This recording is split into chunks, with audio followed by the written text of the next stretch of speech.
The perfect morning has a certain sound. It's not silence. Silence is overrated and, frankly, a little creepy. No, the perfect morning is a gentle hum. It's the sound of the air conditioner pulling a soft, steady sigh of relief. The refrigerator quietly contemplating its next ice-making cycle. And the low, nearly imperceptible thrum of electrons flowing where they're supposed to. In my house, that sound was the beautiful, productive hum of my own private power station.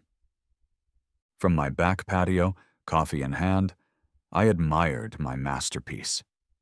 Gleaming on the roof, a 15-kilowatt array of black-on-black monocrystalline solar panels drank in the Texas sun. They weren't just slapped up there, they were an architectural feature, a sleek obsidian crown on my otherwise beige suburban castle. I'd spent 6 months planning the project, from calculating the optimal azimuth angle to debating the merits of string inverters versus microinverters. I went with the microinverters, obviously. I'm not an animal. To me, this system was poetry. It was energy independence. It was a silent, high-tech up yours to the electrical company and their baffling rate hikes. It was my contribution to not actively boiling the planet, but it also had a secret. Buried 3 feet under my perfectly manicured lawn, encased in thick PVC conduit, was a dedicated line. A heavy-gauge artery of pure copper that ran from my oversized battery bank in the garage to the basement of the Harmony Springs Community Center a quarter-mile away. I'd designed and installed it pro bono, with the town's blessing. It was a passion project. When the grid went down, my system could automatically switch over and power the essentials for the center, turning it from a simple gathering hall into a Tier 1 emergency shelter with a truly resilient power backup. The town council loved it. The fire chief shook my hand. It was my quiet, anonymous gift to the community. I'm not the type to join committees or run for office. I prefer my good deeds to be like my Wi-Fi signal. Strong, reliable, and something I don't have to talk to people about. The hum was perfect. The coffee was perfect. The morning was perfect. And then I saw her. Across the street, standing on the pristine public sidewalk like a beige-clad gargoyle, was Carol Miller. Clipboard in hand, phone raised. She was in her late 50s, perpetually dressed in athleisure wear that suggested she was either about to run a marathon or file a grievance, with the latter being her primary form of cardio. She was the president of the Maple Creek Estates Homeowners Association, a title she wielded with the gravitas of a Roman emperor. She wasn't just looking at my house. She was studying it, her head tilted with the kind of intense scrutiny usually reserved for identifying a counterfeit $100 bill. She took a picture, then another from a different angle. You know that look people give a modern art sculpture when they're not sure if it's profound or just a pile of trash? That was the look. Except I'm pretty sure she'd already decided on trash. I took a slow sip of my coffee. I didn't wave. Waving would be an invitation, an acknowledgement that her surveillance was a valid form of social interaction. I refused to negotiate with terrorists, especially ones whose primary weapon was a well-laminated copy of the neighborhood covenants. She finished her reconnaissance, made a sharp, decisive note on her clipboard, and marched off, her mission complete. And there it was, the first jarring note of discord in my perfect, humming morning. The sound of trouble brewing. 2 days later, the first shot was fired. It wasn't a gunshot, of course. It was far more civilized and, in many ways, more infuriating. It was a letter, sealed in a crisp, business-grade envelope and taped to my front door with an aggressive amount of packing tape, as if to prevent any attempt at plausible deniability. "He must have seen it, Jerry. I used the entire roll," I could almost hear her saying.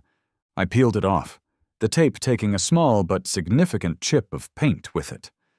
A calculated casualty of war, no doubt. I went inside, sat at my desk, and opened it with the dramatic flair of a man opening a long-lost treasure map. The letterhead was absurdly formal.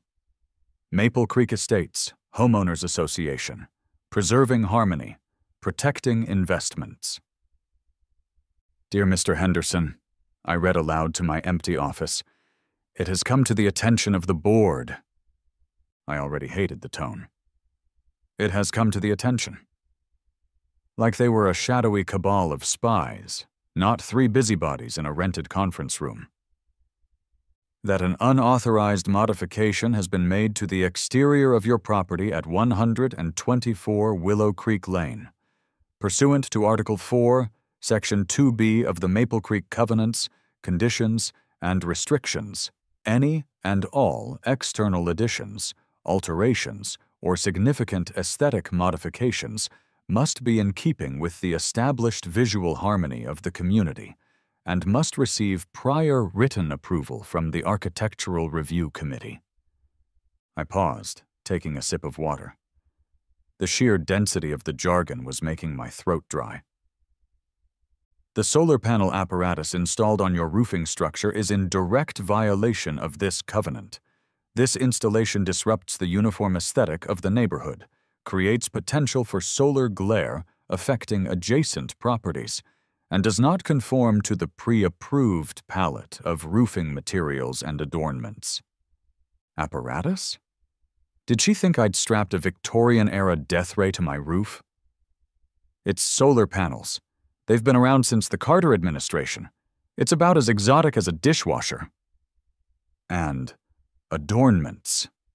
Was I supposed to have installed decorative cast-iron eagles instead? The letter concluded with the kicker, "You are hereby instructed to remove the aforementioned apparatus within 14 calendar days of the date of this notice. Failure to comply will result in the levying of fines beginning at $50 per day and may result in further legal action." It was signed with a flourish that could have only come from one pen, Carol Miller, President, MCEHOA. I leaned back in my chair, a slow grin spreading across my face. At this point, I was still amused. This was a classic bureaucratic blunder, a rookie mistake. Because what Carol, in her whirlwind campaign to become president on a platform of beige supremacy, didn't know was that I had the one thing that could defeat a creature like her. Paperwork.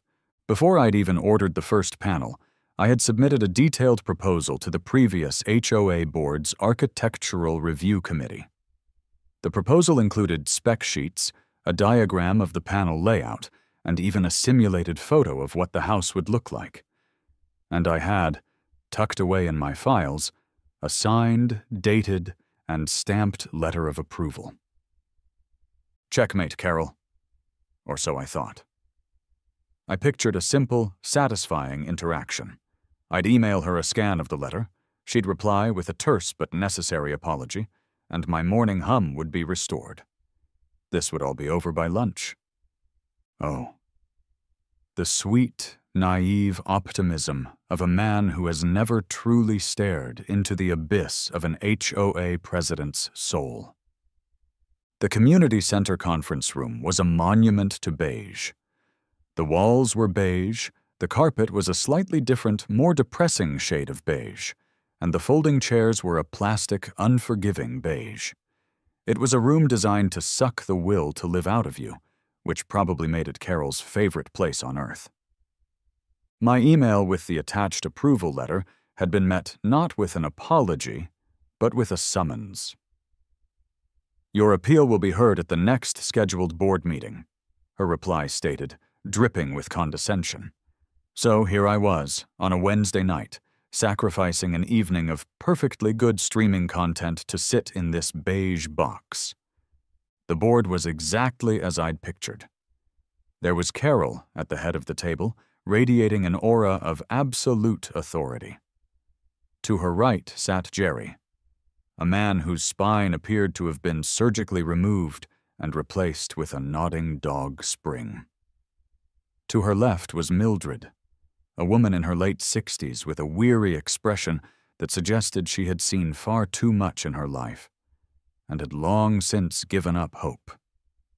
She was the designated dissenter, the vote that made it all feel democratic without ever actually changing the outcome.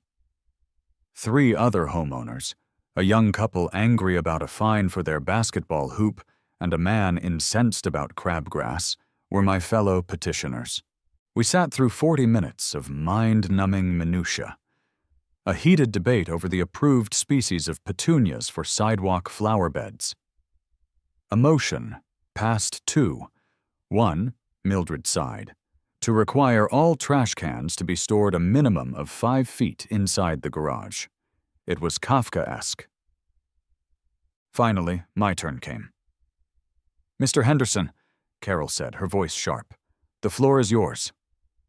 I stood up, holding my documents. "Thank you, Carol. Board members, this will be very brief. Last week I received a violation notice regarding the solar panels on my roof.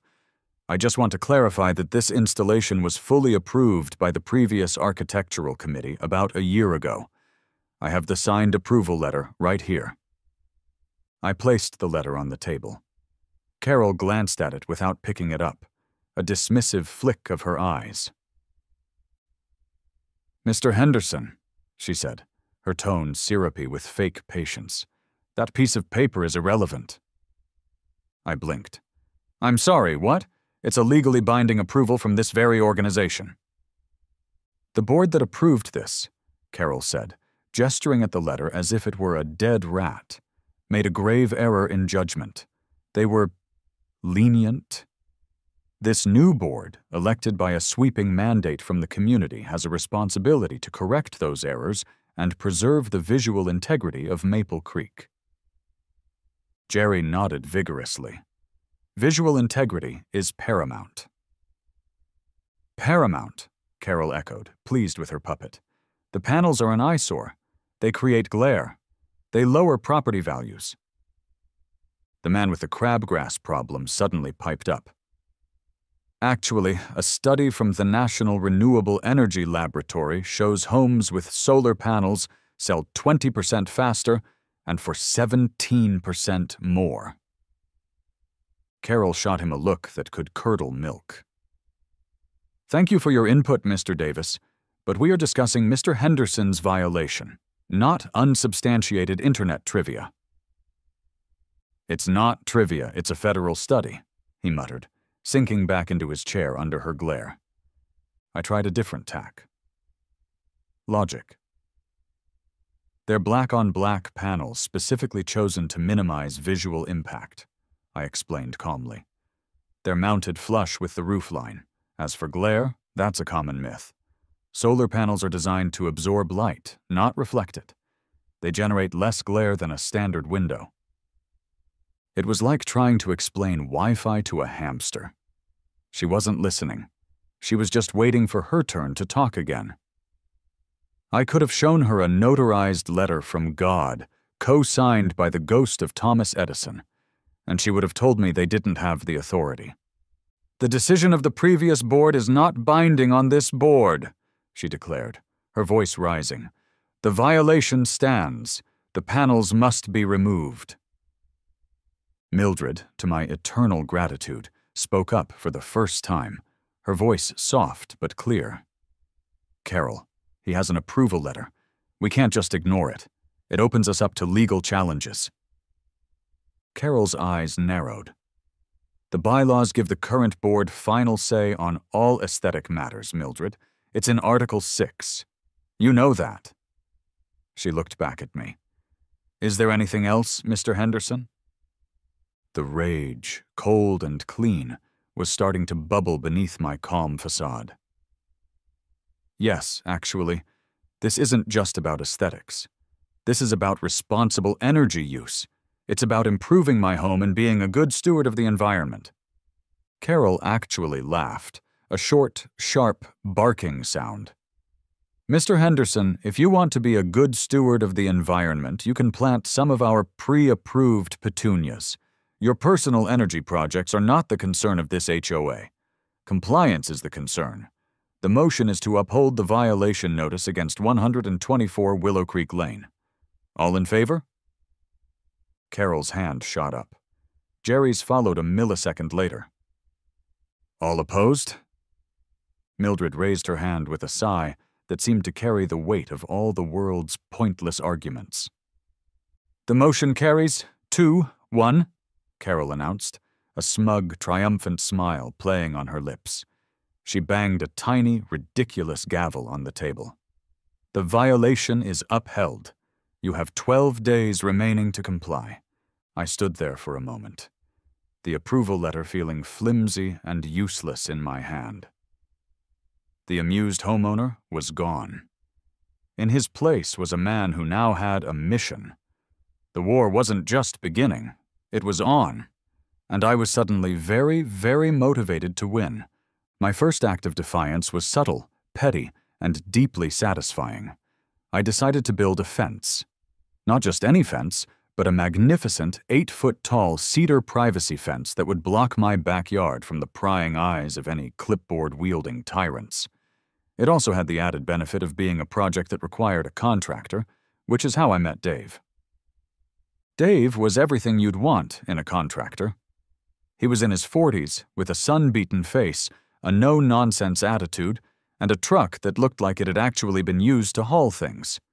He came over to give me a quote, and as we stood in my backyard with his tape measure, the conversation naturally drifted to the reason I wanted such a tall fence. "Let me guess," he said, squinting at my roofline. "Solar panels?" Is it that obvious?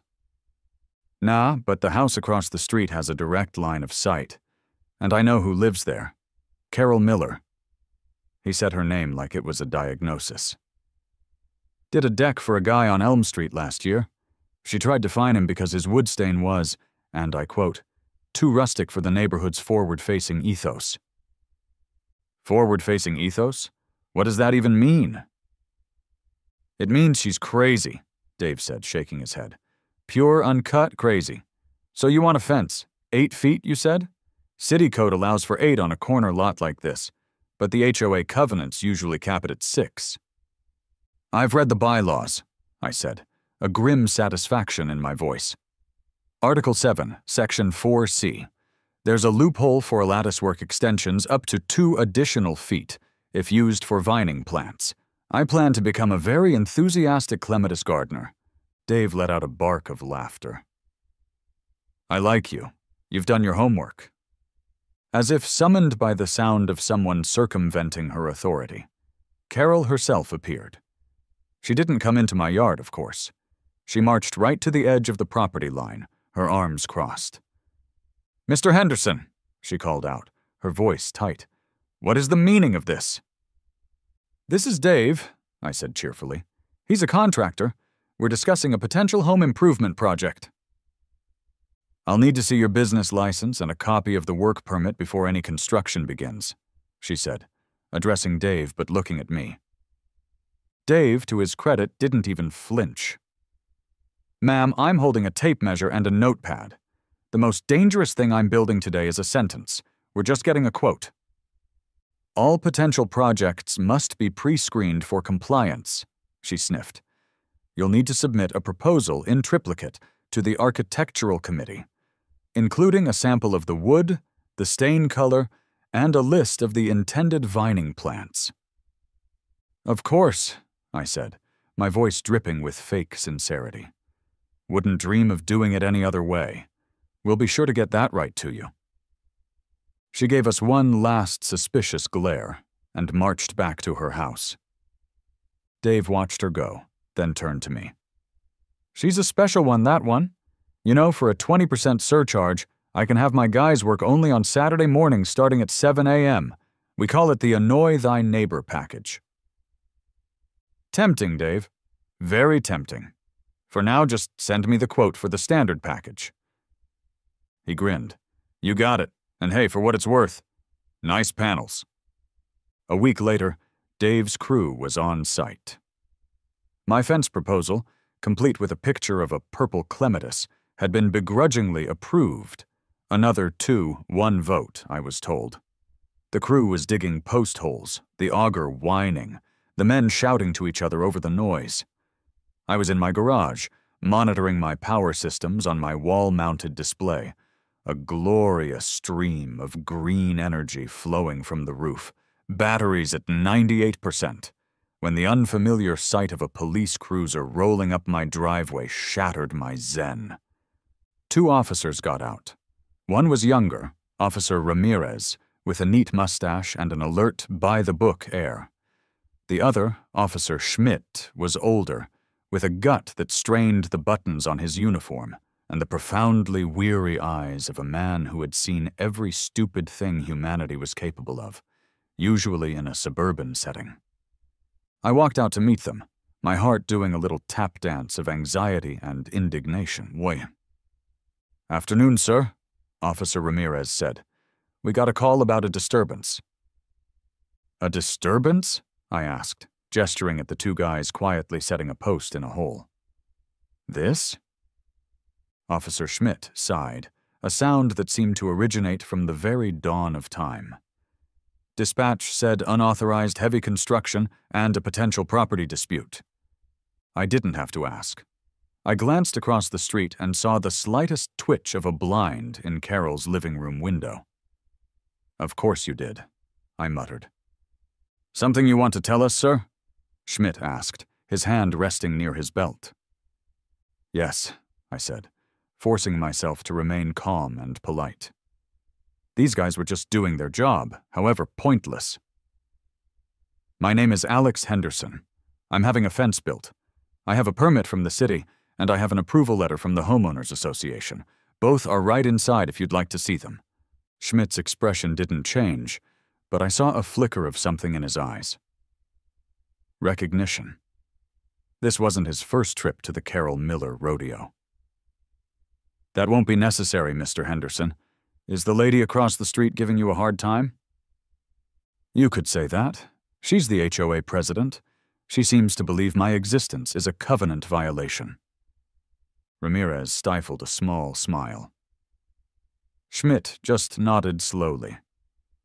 "Right. Well, everything here looks like a fence being built.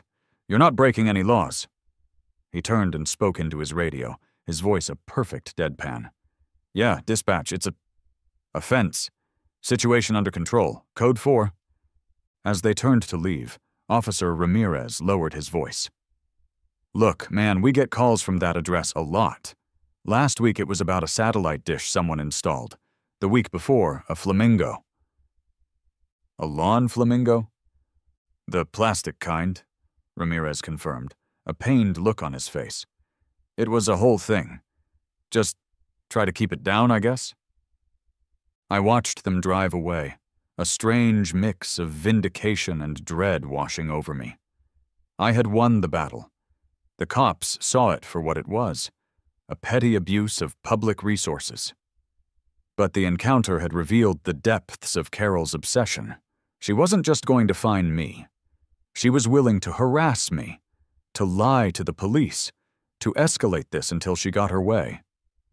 The hum of my house suddenly felt very fragile. The first mention of Hurricane Veronica came on a Tuesday night. I was on the couch, half watching the local news, when the weatherman's tone shifted from its usual folksy cheer to something more serious. A swirling vortex of color appeared over his shoulder, churning in the Gulf of Mexico. "What was a tropical storm this morning has rapidly intensified," he said, pointing a dramatic finger at the screen.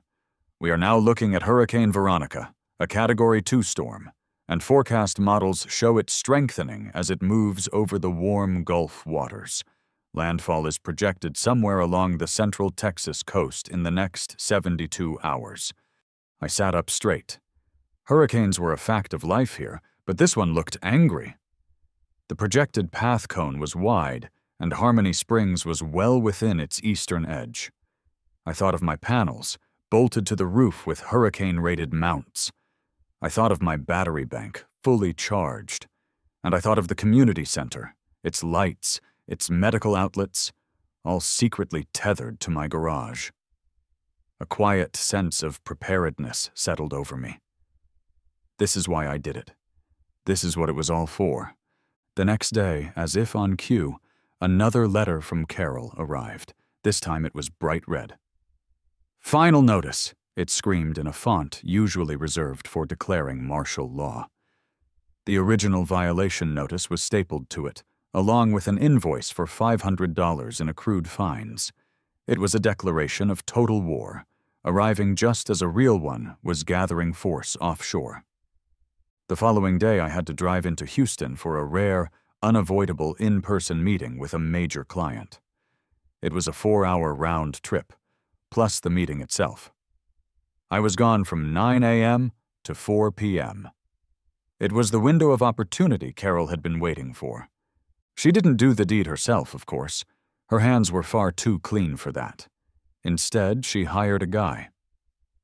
I picture him as a lanky, greasy fellow named Shank, or Weasel, the kind of unlicensed, cash-only handyman whose truck decal reads, "No job too small, no questions asked."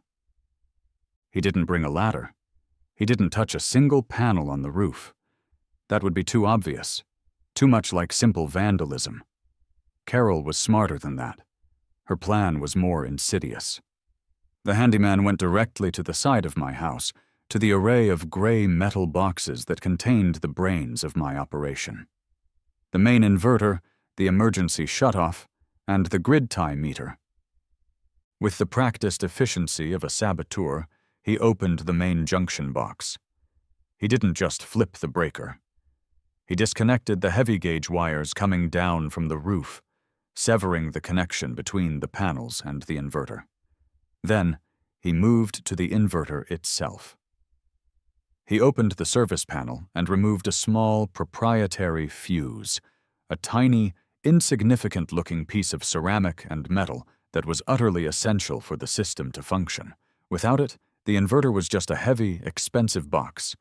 Finally, for good measure, he cut a key data wire connecting the inverter to the battery controller, but he did it with a pair of snips that frayed the end, making it look like it had shorted out or been chewed by a squirrel. His final touch was pure Carol. He slammed the main shutoff box closed and slapped a heavy-duty, non-standard padlock on it. Then, he plastered a new sticker over the front, a red one, just like the letter. System deactivated due to non-compliance. HOA Article 4. I got home just after 4 p.m., tired and ready for the day to be over. I didn't notice anything at first. I microwaved some leftovers, completely oblivious that I was drawing power from the grid like some kind of peasant. It wasn't until I glanced at my smart home display on the wall that I felt the first cold prickle of dread. The energy flow diagram, which should have shown a vibrant green river flowing from the sun symbol to my house, was a stagnant red line coming from the grid pole. I pulled out my phone and opened my solar monitoring app. The dashboard, usually a satisfying tapestry of production graphs and efficiency stats, was a flat line. 0 watts, 0 production, for the entire day. My blood ran cold, then hot. I burst out the side door into the garage and ran to the side yard. And there it was, the foreign padlock, the hateful red sticker, and this was it, the line. She hadn't just crossed it. She'd pole vaulted over it using a stick of pure, unadulterated crazy. This wasn't a letter or a fine or a nasty comment in a meeting. This was a physical invasion. This was trespassing. This was the deliberate, malicious destruction of thousands of dollars of my property. I looked up at the sky. The clouds were gathering, the air thick and heavy with the promise of the coming storm. Hurricane Veronica was now a Category 3. And with that single, hateful act, Carol hadn't just disabled my solar panels. She'd disarmed the entire town's emergency shelter. The amusement was a distant memory. All I felt was pure, focused rage. The ticking clock wasn't just in my head anymore. It was on every news channel. "Monster Storm Veronica takes aim at Texas coast," the headline screamed. Mandatory evacuations were being issued for low-lying areas. The wind was already picking up, rattling the windows of my now vulnerable house. I was in full-on crisis mode. The first thing I did was immensely satisfying. I went into my garage, grabbed my angle grinder, and returned to the padlocked shutoff box. With a flick of a switch, the disc roared to life, and I pressed it against the hardened steel shackle of the foreign lock. A torrent of brilliant orange sparks erupted into the gray afternoon, a beautiful, violent declaration of my intent. The lock fell to the ground in 2 pieces, severed and useless. I wrenched the box open, my stomach sank. This was worse than I thought. My initial hope was that he'd just thrown the breaker. But no. The heavy DC cables from the roof were completely disconnected, their copper ends taped off.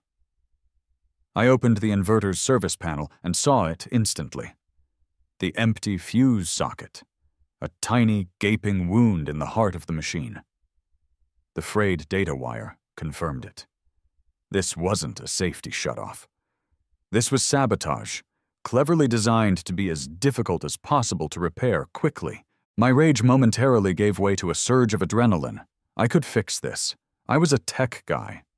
This was just a more muscular version of a circuit board. I spent the next hour on the phone, my optimism draining with each call. Apex Solar? Yeah, it's Alex Henderson. Look, I have an emergency. I'm sorry, Mr. Henderson. All our technicians are tasked with emergency storm preparations for our corporate clients. We can't get anyone out there for at least 48 hours. Harmony Springs Electric. Hi, I need a licensed electrician. It's an emergency. You and everybody else in town, honey. I can put you on the waiting list, but honestly, you'd have better luck praying. I called Dave, the contractor. He was over in 10 minutes, his truck full of plywood and sandbags. He looked at my setup, let out a long, low whistle, and shook his head. Son, I can build you a house from the ground up, but I don't mess with this stuff, he said, pointing at the inverter. This is high-voltage DC. You touch the wrong thing in there, and they'll be scraping you off the ceiling. This was deliberate, Alex. This is professional-grade malice. Tell me about it. He took the fuse. I can't even bypass it without that specific fuse, or I risk frying the whole inverter. Can you get another one? I found one online, I said, my voice tight with frustration. It's a specialty part from Germany. 3-day shipping, best case. The storm hits tonight. Dave put a heavy hand on my shoulder. I'm sorry, man. I wish I could help. He handed me a heavy-duty mag light from his truck. At least you won't be in the dark. The irony was crushing. As dusk fell, so did my hopes. I had tried everything. I had the technical knowledge, but not the parts. I was defeated. I stood in my garage, looking at my magnificent bank of lithium-ion batteries, over 40 kilowatt-hours of stored power, sitting there, useless, disconnected from the shelter that would soon need it more than anything. I had failed. My quiet, anonymous gift was a dud, all because of one woman's obsession with beige. The storm hit just after 10 p.m. It came not as a gentle rain, but as a physical assault. The wind screamed like a banshee, and the rain wasn't falling so much as it was being fired horizontally from a fire hose. The lights in my house flickered once, twice, then died, plunging my world into an eerie silence broken only by the howl of the hurricane. A moment later, the automatic transfer switch in my garage kicked in with a solid thump-clunk, and my own lights came back on, powered by the batteries. I was an island of light in a sea of darkness. But it was a lonely island, and my power wasn't reaching the people who needed it. My phone, connected to the Wi-Fi that was now running on borrowed time, buzzed. The caller ID read, Brenda, Community Center. My heart hammered against my ribs. I answered. Alex? Brenda's voice was strained, the connection crackling with static and the sound of wind. It's Brenda at the community center. We've lost power. I know, Brenda. The whole grid is down. I said, my voice grim. "Are you on the generator?" There was a pause, and in it I heard shouting, the crying of a child. "We were. It sputtered and died 5 minutes ago. Frank thinks the fuel line is flooded or something. It's a madhouse, Alex. It's pitch black, the emergency lights are failing. We have 2 elderly people on oxygen concentrators, and their portable batteries are running low. I thought we had your solar backup?" The question hung in the air, a devastating indictment. This was it, the moment my petty neighborhood feud collided with life-and-death reality. "I'm on my way," I said, my voice harder than I'd ever heard it. "Don't let anyone touch the electrical room. I'm on my way." Driving to the community center was like navigating the apocalypse. Debris skittered across the road. A downed oak tree blocked one intersection, forcing a detour. My truck's headlights cut a frantic path through the torrential rain.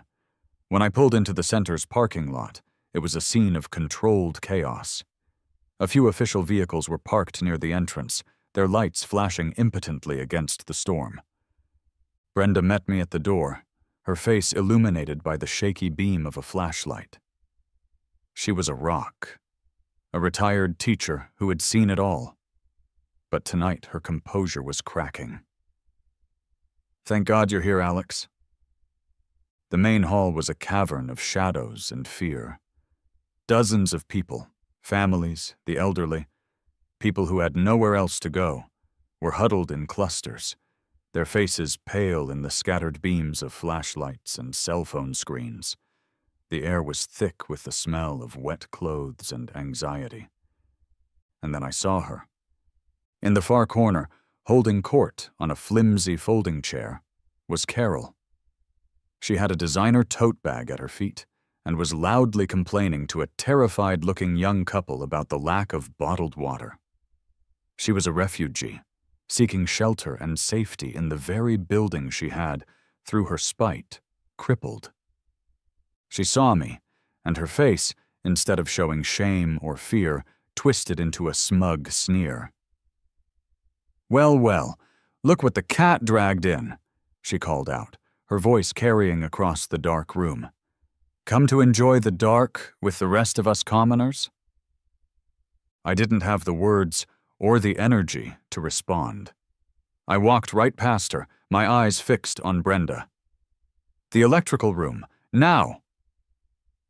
We rushed down a short hallway to a locked metal door. Brenda fumbled with the key, her hands shaking, and we stepped inside. It was my other workshop. A large gray transfer switch box was mounted on the wall. The conduit I'd laid myself snaking into it from the floor. On the front was a small digital monitor, which was now dark. "What is it? What's wrong?" Brenda asked, her voice a desperate whisper. "Why isn't it working?" I took a deep, steadying breath. This was the moment, the culmination of all the letters, the arguments, the sheer infuriating madness. I turned and looked back through the doorway to the main hall. Carol was now watching us, a look of haughty curiosity on her face. I raised my voice, pitching it to Carrie. "It's not working, Brenda, because my solar power system was illegally and deliberately sabotaged yesterday." I saw people's heads turn. The room quieted slightly. I pointed, my finger shaking not with fear, but with righteous fury, directly at the woman in the corner. "It was disabled on the direct orders of our HOA president, Carol Miller." A collective gasp went through the room. It was audible even over the wind. "She had my panels disconnected," I continued, my voice growing louder, "because she decided they were an eyesore that violated the neighborhood's visual harmony. Every flashlight beam, every pair of eyes in that room swiveled from me to Carol. A man whose elderly mother was sitting near one of the wheezing oxygen machines looked at Carol with an expression of pure, murderous rage. Whispers erupted, sharp and angry. "She did what?" "Are you serious?" Carol's face went through a rapid, fascinating transformation. The smugness evaporated, replaced by confusion, then indignation, and finally, dawning, horrified realization. She was exposed. A large man in a fire department jacket, who I vaguely recognized as the town's fire chief, strode over to me. "Son," he said, his voice a low growl, "you'd better not be kidding. Explain what you just said." And so I did. "She's cut me off at the source," I explained to the fire chief, my voice fast and urgent over the storm. "The inverter is dead. I can't fix it without a part I don't have. My batteries are full, but they're stranded." The chief looked from me to the dark monitor, then back out to the room where one of the oxygen machines was now emitting a high-pitched, alarming beep. "What can you do?" An idea, insane and dangerous, sparked in my mind. "There's a way," I said, thinking aloud. "It's risky as hell. I can't fix the inverter, but I might be able to bypass it. Run a direct line from my battery bank's DC output straight to this shelter's intake panel. It would be like a direct transfusion. No safety features, no voltage regulation. If I screw it up, I could fry my entire battery system, or, worse, blow every circuit in this building." The chief stared at me, his face grim. The beeping from the oxygen machine grew more insistent. "What do you need?" "Help, and about 200 feet of the thickest gauge copper cable you can find, and for everyone to stand back." What followed was organized chaos. The chief barked orders, and 2 volunteer firefighters materialized at my side. Someone found a spool of heavy-duty welding cable in a maintenance truck. It was perfect. We plunged back out into the hurricane. The wind tore at us, trying to rip the heavy, coiled cable from our hands. Rain blinded us. It was a primal battle against the elements, fueled by adrenaline and spite. We unspooled the cable, a thick black serpent from the shelter's utility intake, across the churning parking lot and into my garage. Inside, I worked frantically, my hands surprisingly steady. I disconnected the main leads from my dormant inverter and, using a set of heavy-duty clamps, attached the welding cable directly to the terminals of my battery bank. "That's one end!" I yelled over the wind. "Go!" Back in the shelter's electrical room, soaked and shivering, I prepared the other end. The chief cleared the room. I could see Carol through the doorway, huddled in her chair, alone. No one would look at her. No one would talk to her. She was an island, just like my house, but her island was one of shame. "Ready?" the chief yelled. "Ready!" I yelled back. "Hit it!" I took the 2 raw copper ends of the cable and, with a deep breath, slammed them into the main lugs of the shelter's emergency intake panel. I threw the main breaker switch. A shower of brilliant blue and white sparks erupted from the panel, and the lights flickered violently, once, twice. The air crackled with the smell of ozone. And then, with a deep, satisfying hum, the lights came on and stayed on. The emergency fixtures, the main hall lights, everything. A steady, powerful wave of electricity surged from my garage into the heart of the building. A collective, explosive cheer erupted from the main hall. The beeping from the oxygen machine was replaced by the quiet, life-saving hiss of its compressor. I slumped against the wall, my legs weak, my body trembling with exhaustion and the residual thrill of the live current. I had done it. I had bypassed the Karen. The hum was back. Dawn broke gray and wounded over a town that looked like it had lost a fight. But inside the community center, there was light, coffee brewing, and the quiet hum of charging cell phones. The story of what had happened, the story of my panels and Carol's sabotage, had spread through the shelter population like wildfire. I was the reluctant hero of the hour. She was the villain. The fire chief, true to his word, formally took her statement. I watched from a distance as she tried to explain herself, her voice a pathetic mixture of defiance and fear. She claimed she was just enforcing the bylaws, that she was unaware of the special arrangement with the shelter. No one bought it. Her reign was over, and the abdication was happening in real time, under the fluorescent lights she had tried so hard to extinguish. A local news crew, navigating the debris-strewn streets, eventually made it to the one place in town that had power and a story. They interviewed the fire chief. They interviewed a grateful Brenda. They interviewed the man whose mother was now breathing easy thanks to my power, and then they interviewed me. I mumbled something about just wanting to help and tried not to look too smug on camera. They didn't need to interview Carol. The dozens of angry glares from her fellow shelter dwellers told her story for her. The aftermath was swift and satisfying. The city of Harmony Springs, represented by a very angry-looking lawyer who had also been in the shelter, filed a lawsuit against Carol and the HOA for reckless endangerment. Several of the residents from that night joined a class action suit. An emergency HOA meeting was called the following week, held in the brightly lit community center hall. Carol was removed from her presidency by a unanimous vote, including a visibly relieved Jerry. Mildred, the long-suffering dissenter, was named interim president. Her first official act was to draft a formal letter of apology to me, which she delivered in person. Her second was to push through a motion to have the HOA pay for the complete and professional repair and upgrade of my entire solar system, including the purchase of a brand-new, top-of-the-line inverter. The motion passed without objection. A month later, the world was back to normal, only better. I was sitting on my back patio, in the exact same spot where this whole saga had begun. My new inverter was humming contentedly in the garage.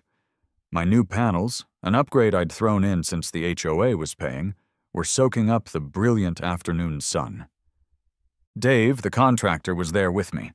He'd just finished building my magnificent 8-foot fence. We were celebrating with a couple of cold beers. "Heard she's moving," Dave said, taking a long drink. "Carol put her house on the market last week. Going to a condo downtown, apparently. No yard to worry about. Fewer people to terrorize." "Good," I said. "I hope the condo board has strict rules about breathing too loud." Dave chuckled. "You know, for a guy who just wanted to be left alone, you made a hell of a lot of noise." I looked up at my panels, gleaming and productive, a silent monument to my victory. I pulled out my phone and checked the app. Power generation, 100%. Grid usage, 0%. Shelter backup status, online and ready. A slow smile spread across my face. "Hey," I said, taking a sip of my beer. "I didn't make the noise. I just provided the power. Some people just can't handle the sunshine."